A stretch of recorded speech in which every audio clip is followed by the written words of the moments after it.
नारायण समारंभां श्रीशंकराचार्यमध्यमाम् अस्मदाचार्यपर्यन्तां वन्दे श्रीगुरुपरम्पराम्। अस्मद्गुरुभ्यो नमः। आज हम दुर्वासा आश्रम स्थित सपरशुराम सिंह पंचायतन मंदिर परम पूज्य गुरुदेव भगवान अनंत श्री विभूषित अनंत श्री समलंकृत दुर्वासा आश्रम पीठाधिपति पूज्य गुरुदेव भगवान के समीपस्थ उपस्थित हुए हैं। पूज्य गुरुदेव के द्वारा विगत कई महीनों से आप सभी के कल्याणार्थ, सनातन धर्म के हितार्थ, गो विप्र सेवा, संत सेवा और विद्यार्थियों की सेवा के लिए सनातन धर्म के मूल तत्व को, सनातन धर्म के विषय को और सनातन धर्म के जितने भी मूलभूत अंग बताए गए हैं उन सब के कल्याण के लिए, उनके हितार्थ के लिए गुरु जी के द्वारा कई प्रकल्प चलाए जा रहे हैं। जिसमें यूट्यूब चैनल पर हम दुर्वासा आश्रम गुरु जी के जो चैनल है उस पर हम लोग कभी न कभी महीने में 2-4 बार वीडियो और अपनी शंकाओं का समाधान करते रहते हैं। तो आज उसी एक शंका जो बनी हुई है मानस जी में गुरुजी आया कि जेहि अघ बध्यो व्याधि जिम बाली, सोई सुकंठ पुनकीन कुचाली, सोई करतूत विभीषण केरी, सपने हूँ राम नहीं हर हेरी। अर्थात गुरुजी की जो पाप बाली ने किया और वही पाप बाद में सुग्रीव ने किया, सोई सुकंठ पुनकीन कुचाली, और जो पाप रावण ने किया वही पाप बाद में विभीषण ने किया उनकी पत्नी का हरण करके। तो राम जी ने उनका तो ध्यान ही नहीं दिया। और कहते हैं लोग गुरु जी की भगवान पक्षपाती होते हैं। तो मर्यादा पुरुषोत्तम जो राम कहे गए हैं, अनेक प्रकार के उनके शास्त्र की मर्यादा का पालन करने वाले, उनको मर्यादा पुरुषोत्तम कहा जाता है। हमेशा उन्होंने शास्त्र की मर्यादा का पालन किया। तो इसमें शास्त्र की मर्यादा कहाँ क्या कही जा रही है, क्या ये सिद्धांत है, कैसे इस चौपाई को, क्योंकि गोस्वामी जी की चौपाई है, अकाट्य है, लेकिन फिर भी संशय तो गुरु जी बना है और आपके द्वारा ही संशय का जो है संशय का निवारण हो सकता है। तो गुरुजी आप ही इस संशय को हमारे दूर करें। और बहुत लोगों को इस विषय में संशय रहता है, ये चौपाई लोग प्रक्षिप्त कह करके आगे निकल जाते हैं, लेकिन गुरुजी प्रक्षिप्त तो है नहीं, लेकिन संशय का आप निवारण करें गुरुजी, और धर्मशास्त्र की मर्यादा भी इसमें बताएं। भगवते जामदग्न्याय परशुरामाय। ये बहुत ही विशिष्ट प्रश्न है और जो कि भगवान श्री राम जी को मर्यादा पुरुषोत्तम कहा गया है और उन्होंने कभी अपनी मर्यादा का त्याग नहीं किया है। यहाँ तक कि जब जाबाली ऋषि ने वेद मत का खंडन कर दिया तो राम जी ने कहा कि निंदाम में हम कर्म कृतम पितुस्तद यस्त्वाम ग्रहणात् विसमस्त बुद्धिम। मैं अपने पिता की उस कर्म की निंदा करता हूँ कि जो आप जैसे नास्तिक को अपना पुरोहित बना लिया। ये राम जी जो इतना महापुरुषों का, ऋषियों को सम्मान करते हैं, अपने पिता के कहने पर बन चले गए, लेकिन जहाँ शास्त्र मर्यादा को उल्लंघन हुआ तो अपने पिता की निंदा कर दिया। कहा निंदा में हम कर्म कृतम पितुस्तद यस्त्वाम ग्रहणात् विसमस्त बुद्धि। विषम बुद्धि वाले को ग्रहण कर लिया, अपना आचार्य बना लिया, जो नास्तिक को अपना आचार्य बना लिया। तो कहने का भाव ये है, इसलिए राम जी का नाम मर्यादा पुरुषोत्तम कहा गया। उस शास्त्र की मर्यादा से कहीं कोई समझौता नहीं। रामो दिर ना विभाषति, कभी दो बातें नहीं करते हैं। राम जी ये समाज को शिक्षा देने के लिए, समाज की व्यवस्था को व्यवस्थित करने के लिए उनका अवतार हुआ है। मर्त शिक्षणम, लोगों को शिक्षा देने के लिए राम जी का अवतार हुआ। ऐसे राम जी कि वो उनके साथ रहने वाला अगर कोई गलत काम करेगा उसको छोड़ेंगे। वो बलात्कारी राम जी के साथ रहेगा, राम जी उसको छोड़ देंगे? इस पर विचार करना चाहिए। लेकिन पहले हम वाल्मीकि रामायण पे विचार करते हैं, वहाँ क्या बताया गया।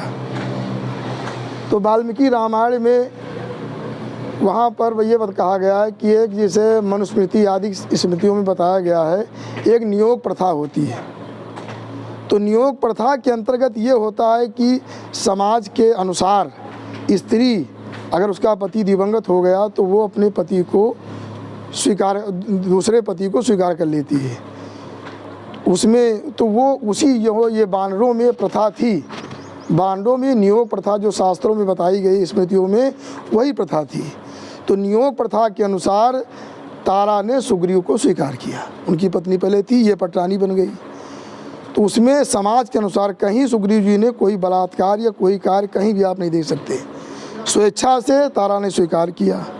और बाली ने भी, किष्किंधा में बहुत सारे प्रमाण है, बाली ने कहा कि सुग्रीव से कहा जो तारा कहेगी उसको स्वीकार कीजिएगा, तारा की वाणी सदैव लाभकारी कल्याणकारी तुम्हारे लिए होगी। इसलिए सुग्रीव ने तारा की बात को अस्वीकार नहीं किया और समाज के अनुसार उन्होंने तारा को अपनी पत्नी बनाया। इस पर कोई इन पर कोई आक्षेप नहीं उठा। तो उन्होंने जो किया वाल्मीकि रामायण के अनुसार जो सुग्रीव ने किया साथ सम्मत किया, कोई अनुचित कार्य नहीं किया। फिर राम जी के मित्र हो गए थे। हनुमान जी जहाँ मित्रता कराने वाले, अग्नि के सामने राम जी और सुग्रीव जी जो है तो मैत्री होती है और वो राम जी का मित्र ऐसा हो जाए, सुग्रीव ऐसा होने देंगे? राम जी ने स्वतः वाल्मीकि रामायण में कहा है, सुग्रीव से कहा है कि मेरे जैसा पुत्र, भरत जैसा भाई और आप जैसा मित्र ये जल्दी होते नहीं। तो सुग्रीव राम जी की मैत्री को भूल जाएंगे, ऐसा अनुचित कार्य करेंगे? ये बिल्कुल असंभव है। सुग्रीव पर ऐसा आरोप नहीं लग सकता है। राम जी के मित्र होने के बाद राम जी के लिए जान देने के लिए तैयार थे और उसके बाद सुग्रीव पर ऐसा आरोप लगाना उचित नहीं है। तो जो सुग्रीव ने किया वो साथ सम्मत किया, मर्यादित कार्य किया कि वो राम जी के मित्र थे। वो राम जी का मित्र कभी अमर्यादित कार्य नहीं करता है। राम जिसको मित्र मान ले वो अमर्यादित कार्य करेगा। राम जी ने अपनी मर्यादा के लिए, धर्म की रक्षा के लिए भाई का त्याग कर दिया, लक्ष्मण का त्याग किया, पत्नी का त्याग किया। वो मर्यादा पुरुषोत्तम है। और दूसरी बात मैं कहना चाहता हूँ जो विभीषण पर, तो विभीषण के विषय में कहना चाहता हूँ कि जब ये रावण और विभीषण कुंभकर्ण ये जब तप कर रहे थे, उसमें ब्रह्मा जी वरदान देने गए। पहले ज्येष्ठ थे कौन? भाई रावण था। रावण के पास गए और रावण से कहा कि भाई वरदान मांग लो, क्या चाहिए?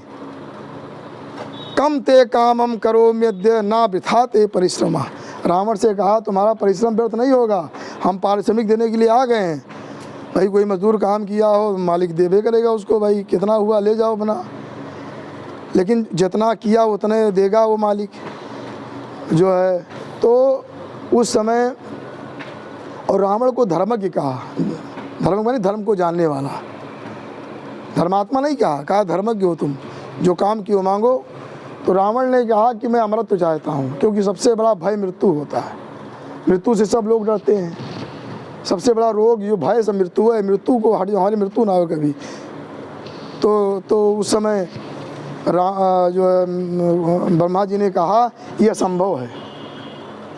जो यहाँ पैदा हुआ है जातस्य ही ध्रुव मृत्यु ध्रुव जन्म मृतस्य चा, तो का जो है जो पैदा हुआ वो मरेगा, जो मरता है वो पुनः पैदा होता है।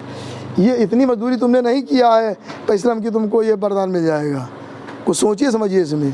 तब रावण ने गिना दिया कि यक्ष किन्नर गंधर्व आदि आदि गरुड़ अरे और पक्षी पशु पक्षी इनको गिना दिया, इनसे हमारी मृत्यु ना हो। लेकिन उसमें कहा ब्रह्मा जी ने कहा एवं मस्त, इनसे तुम्हारी मृत्यु नहीं होगी। उसके बाद वो विभीषण के पास गए। विभीषण से ये कहा विभीषण त्वया वत्स धर्म संहित बुद्धिना परितुष्टोस्मि धर्मात्मन बरम बर सुब्रत। विभीषण को वत्स कहा क्योंकि वो धर्मात्मन कहा, जो धर्म का आचरण करने वाला उसे धर्मात्मा कहते हैं। आत्मा माने मन, आत्मा माने बुद्धि, आत्मा माने आत्मा, जहाँ धर्म भरा हो, धर्म से युक्त हो उसे धर्मात्मा कहते हैं। रावण को धर्मज्ञ कहा था, लेकिन विभीषण को धर्मात्मा कहा। धर्म संहित बुद्धिना से परितुष्ट हो, परिता तो पूर्ण रूप से मैं संतुष्ट मांगो, क्या चाहिए? रावण से कहा था तुष्टोस्मि, यहाँ कहते हैं परितुष्टोस्मि। विभीषण से कहा परिता तुष्ट। और भीषण त्वयावस्थ धर्म संगीत बुद्धिना परितुष्टोस्मि धर्मात्मन बर सुब्रत। बर मांगो आराम, सुब्रत। और रावण से कहा था शीघ्रम बर, जल्दी मांगो। यहाँ कहा सोचो समझो मांगो। भीषण ने बहुत विचार किया, अंत में क्या कहा, एक दो श्लोक में सुना रहा। विभीषण ने ब्रह्मा से क्या कहा कि वितः सर्वगुणैर्नित्यं चंद्रमा रश्मिभिर्यथा भगवन् कृत्योऽहं यन्मे लोक गुरु स्वयं। श्री विभीषण जी ने कहा कि जिस प्रकार से चंद्रमा अपनी किरणों के द्वारा, अपने सर्वमय किरणों के द्वारा जो है सबको आनंदित कर देते हैं अपनी रश्मियों द्वारा, गुणमयी रश्मि, उसी प्रकार से आपकी वाणी जो आपने मुझसे कह दिया वरदान मांगो, आप स्वतः आकर के मैं कृतकृत हो गया, हमको पूरा आप क्या चाहिए हमको, ये कहा विभीषण ने कि आप स्वतः आकर के और हमसे कह रहे हैं वरदान मांगो, तो आपकी वाणी से मैं कृतकृत हो गया, हमको कुछ नहीं, हमको आनंद, आपकी गुणमयी वाणी ही ऐसा कहना ही हमारे लिए पर्याप्त है, और क्या हमको चाहिए। अगर यदि आप बहुत ज़्यादा प्रसन्न हैं, प्रीतेन यदि दातव्यो परो में सुन सुब्रत परमापद गतस्यापि धर्मे मम्मतिर्भवेत। यदि आप प्रसन्न होकर के मुझे वरदान देना चाहते हैं तो सुन लो, मुझे क्या चाहिए। परमापद गतस्यापि माने परमापद माने बहुत बड़ी आपत्ति होने पर भी धर्मे हमारी मति धर्म में ही रहे, अधर्म में कभी न जाए। ये वरदान मांग रहे विभीषण ब्रह्मा जी से, बहुत बड़ी संकट आने पर भी हमारी बुद्धि धर्म में रहे, अधर्म में न जाए। इस प्रकार से जहाँ जहाँ बुद्धि हमारी जाए, सा सा बहुत धर्मिष्ठा तम तम धर्मम च पालय।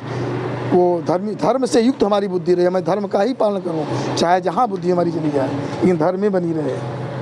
क्यों ऐसा क्यों? तो विभीषण कहते हैं नई धर्माभिरक्ताम लोके किंचन दुर्लभम। जो धर्म से अभिरक्त हो जाते हैं उनके लिए संसार में कुछ दुर्लभ नहीं। इसलिए तो ब्रह्मा जी ने वरदान दिया कि धर्मिष्ठ तुम यथावत्स तथा चैतत भविष्यति। तुम धर्मिष्ठ हो, इसलिए तुम जो कह रहे हो वही होगा। और अंत में ब्रह्मा जी ने कह दिया विभीषण से कि ना धर्मे जायते बुद्धि अमरत्वम ददामि ते। तुम्हारी बुद्धि अधर्म में नहीं जा रही है, इसलिए तुम्हें मैं अमरत्व दे रहा हूँ। जो तुम्हारे बड़े भाई को मैं ना करके आया हूँ, लेकिन वो बिना मांगे मैं दे रहा हूँ। अमरत्वम ददामि ते, मैं अमरत्व दे रहा हूँ। ऐसे विभीषण को कहा जाए कि तो विभीषण ने ऐसा अपराध किया, मंदोदरी को अपनी पत्नी बना लिया, ऐसा तो ये वाल्मीकि रामायण में ऐसा वरदान मांगा है, ब्रह्मा जी ने वरदान दिया, कैसे मिथ्या हो जाएगा। इस प्रकार से सर्वथा विभीषण और राम जी के अनन्य भक्त थे, उन पर ऐसा दोष लगाना ये तो भाई उचित नहीं है, किसी प्रकार में उचित हो सकता है। ऐसे धर्मात्मा विभीषण पर ऐसा आरोप लगा दिया जाए, और ना तो सुग्रीव पर आरोप लग सकता है कि मर्यादा पुरुषोत्तम के दोनों मित्र हैं और सेवक भी हैं, जिन पर अनुग्रह राम जी का है। तो कहने का भाव ये है कि यहाँ पर जो बातें बताई गई, जैसे किसी ग्रंथ में कहा गया, जो कहा गया कि भाई ऐसा ऐसा, तो यहाँ कहने का भाव ये है कि जो संत पुरुष होते हैं वो थोड़ा दूसरे ढंग से बात करते हैं। वो ये जो इनका ये भाव था कि जो लोग अधर्म मतलब कि लोग भगवान से डर रहे हैं, क्योंकि भगवान के दोनों स्वरूप शास्त्रों में वर्णित है। वाल्मीकि रामायण में कहा गया है कालाग्नि सदृशे क्रोधे।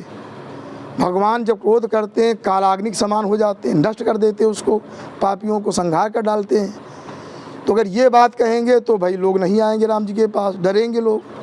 तो गोस्वामी तुलसीदास जी ने उनके केवल अतिशयोक्ति कर दिया। भगवान ये अतिशयोक्ति अलंकार होता है, भगवान की कृपा पर उन्होंने अतिशयोक्ति कर दिया कि उनका भी भगवान ने कुछ नहीं मतलब, तो ये भाव हुआ। जबकि वाल्मीकि रामायण स्वर कहीं भी दोनों अपराधी नहीं, लेकिन यहाँ पर अतिशयोक्ति अलंकार करके उन भगवान की एक पक्ष को उठा दिया गया ताकि लोग भगवान के पास आए, भगवान जुड़े। तो लोग वहाँ ऐसा उसमें ऐसा चल रहा था, लोग भगवान से दूर कर रहे थे, तो भगवान के पास लाने के लिए किसी उपाय से भगवान के पास व्यक्ति को लाना है, धर्म है। इस प्रकार से देखा जाए तो ये धर्म सम्मत कार्य है, और उन्होंने इस प्रकार प्रशंसा करके, भगवान की कृपा की प्रशंसा करके और लोगों को जोड़ने का काम, जब जुड़ेंगे तो अपने आप आनंदित हो जाएंगे कि भगवान केवल भगवान की कृपा पक्ष को दिखाया, उनके जो उग्र स्वरूप को, पापियों को दंड देने वाले स्वरूप को नहीं दिखाया यहाँ पर। इसलिए यही इस नाते यहाँ पर ऐसा लिखा गया कि भगवान ने उनको क्षमा किया। तो कहने का भाव ये है इस तरह से ये जो है वाल्मीकि रामायण के अनुसार इसको विचार करना चाहिए। कोई जो लिखता है दूसरी भावना, भाई कोई झूठ कहते भाई तुमको ये हम कर लो, तुमको ये प्रलोभन दिया जाता है, ये एक प्रकार का प्रलोभन है। और संतों की मैं संत लोग किसी प्रकार से भाई संतों का काम ये था, महापुरुषों का काम ये था कि जनता को भगवान से जोड़े। तो विमुख हो रहे हैं अगर, तो ऐसा उपाय से हम बोलेंगे ताकि जुड़ जाएं, इसलिए जोड़ने का काम उन्होंने किया है, भक्त लोग भगवान से जुड़ें, यही उनका उद्देश्य था। और इस प्रकार से और इन्हीं शब्दों के साथ वाणी को विराम। असतो मा सद्गमय, तमसो मा ज्योतिर्गमय, मृत्योर्मा मृतम गमय। ओम शांति शांति शांति।